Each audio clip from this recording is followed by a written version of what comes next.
Wow. Wow, man. Welcome back to Blue City Reviews. Thanks once again for watching and giving me a couple minutes of your time to talk about what I love most, which is movies.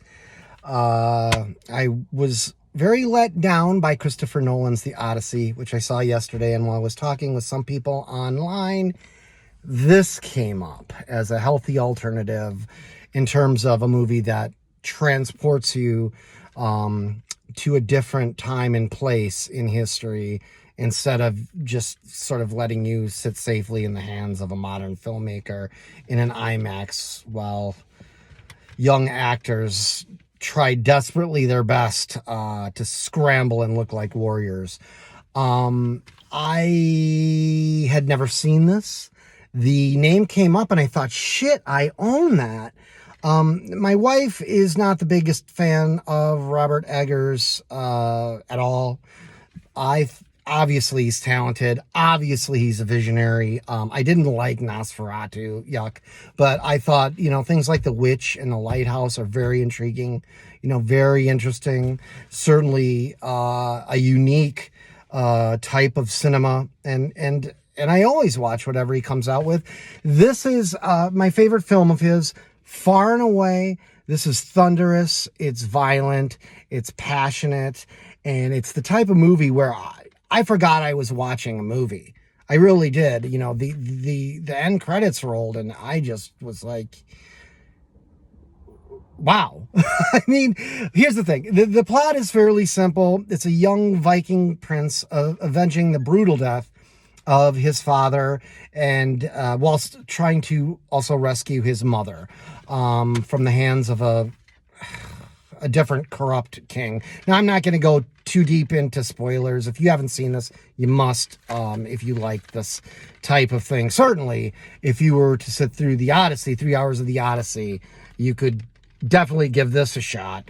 The cast here is phenomenal. Alexander Skarsgård as the lead, the Viking prince, who is not to be trifled with. Nicole Kidman is fantastic. Anya Taylor-Joy. Ethan Hawke is gnarly, man. This guy looks dangerous. And that's what I love the most about this film, is these people seem dangerous. They seem like warriors. They don't seem like people who just walked out of a trailer with a Frappuccino and a Quickie. You could almost, I was afraid I was going to get blood on my face, and that's not a joke. I felt like I could smell the sweat. I felt like I could reach in and it just like get the dirt off one of these guys on my hand. I mean, these guys are gnarly. But anyways, Ethan Hawke, William Dafoe, of course, it's Robert Eggers, and Bjork is in this. After the movie was over, I kind of, was just looking at the box. This is DVD and it still looked incredible, just to show you how incredible this movie is. I can't imagine in like Blu-ray or 4K or whatever. But I was looking at the cover here and it's a Bjork. I'm like, Bjork? Because I love Bjork. Oh, shit, that was Bjork. Wow. This is not an easy film to watch. It's disturbing. Not just because it's bloody, which it is, but Robert Eggers' approach to violence, specifically in this movie, but in general, is, well, it's in the things that you don't necessarily see.